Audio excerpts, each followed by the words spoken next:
एक कपल था। वो दोनों एक दूसरे से बहुत खुश थे। उन दोनों को एक दूसरे से कोई भी मांग नहीं थी। उन दोनों में से एक का नाम चांदी और दूसरे का नाम उज्जवल था। पर एक लकड़हारा था। वो दोनों एक छोटे से घर में रहते थे। उनके पास वो सारी सुविधाएं थी जो एक मामूली इंसान को चाहिए होती हैं रहने के लिए।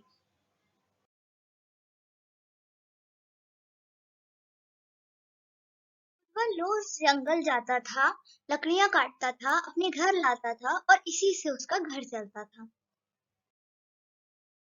पर एक दिन उज्जवल का मन करा कुछ अच्छा खाने का, इसीलिए उसने कुछ सोचा।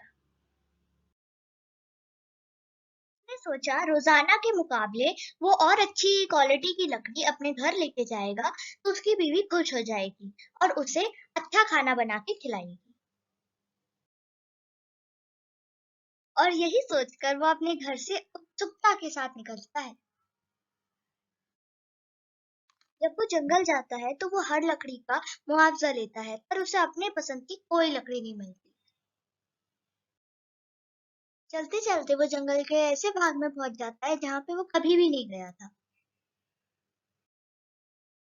जब वो वहां के पेड़ों का मुआवजा लेता है, तब उसे एक ऐसा पेड़ मिलता है जो बिल्कुल उसके हिसाब का होता है और वो बहुत सुंदर होता है।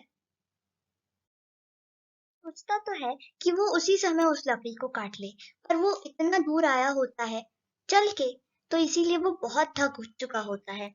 इसीलिए वो किसी जगह पे बैठ जाता है और वो उसने सोचा तो नहीं था कि वो सोएगा, पर उसकी आंख लग जाती है।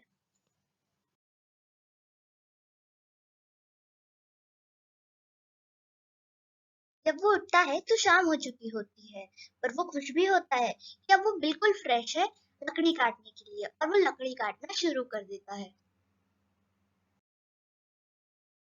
जब वो लकड़ी काटना शुरू ही करने वाला होता है तभी उसको एक आवाज आती है, तुम ये पेड़ नहीं काट सकते। और तो उसकी आंखें फटी की फटी रह जाती हैं। वह एक परी होती है।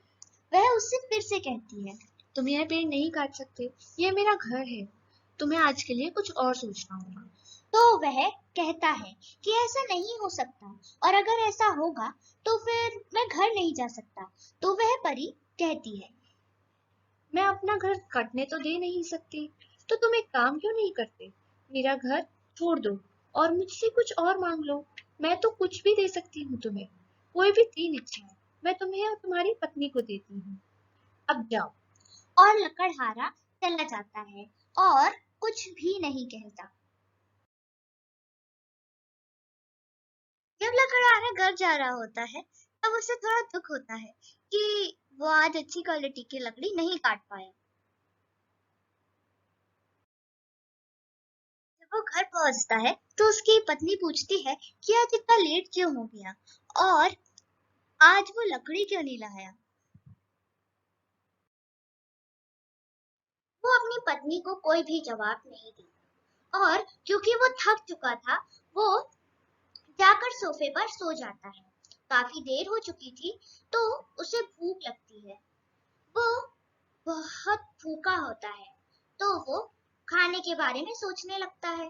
वो सोचता है कि काश अगर सामने गरम गरम अभी अभी कढ़ाई से निकली हुई रस भरी प्लेट में सजाई हुई जलेबियां प्रकट हो जाएं तो कितना अच्छा हो। मन तो उसका पहले ही कुछ अच्छा खाने का था, प्रबल इच्छा होती है। और जो उसके साथ हुआ था, वो वह सब कुछ भूल चुका था। उसकी पत्नी जो इंतजार कर रही होती है उसके जवाब देने का, वो किचन में चली जाती है। इंतजार किस बात का था, परी का कहा हुआ सच हो जाता है। एक बाउल में गरम गरम रस भरी जलेबियां प्रकट हो जाती हैं।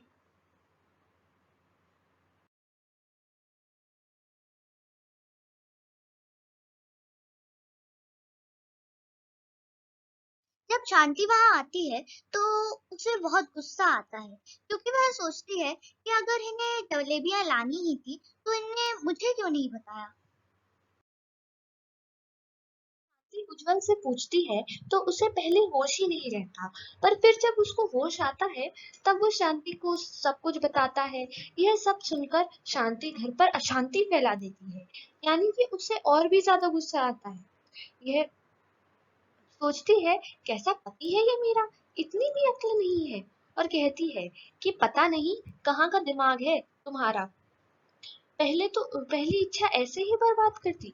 जलेबी में कुछ अच्छा नहीं मांग सकते थे, इतना ही दिमाग चला, और उन दोनों के बीच में जंग छिड़ जाती है। और शांति सोचती है कि इतनी ही जलेबी पसंद है तो उनके नाक में जलेबी उग जाए।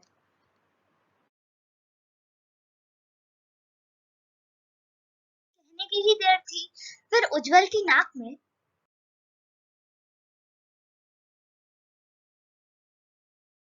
सच में जलेबी उग जाती है।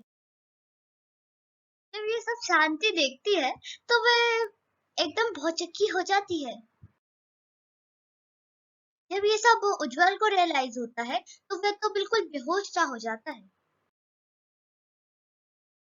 अब शांति थोड़ी देर के लिए शांत बैठती है, फिर वो उज्जवल से कहती है कि अब हम लोग के पास सोना भी आ जाएगा तो हम सोने का करेंगे क्या जब तुम बाहर ही नहीं निकल पाओगे। तो हम परी से यह विश करते हैं कि तुम्हारी नाक से ये जलेबी निकल जाए। उनकी बहुत मजे लेती है। फिर जब वो उसकी लास्ट विश सुनती है तो वो भी पूरा कर देती है। उनकी नाक से जलेबी हट जाती है, तब वो दोनों के सांस में सांस आती है और वो दोनों बहुत हंसते हैं और साथ में बैठकर गरम गरम और रसीली जलेबियां खाते हैं।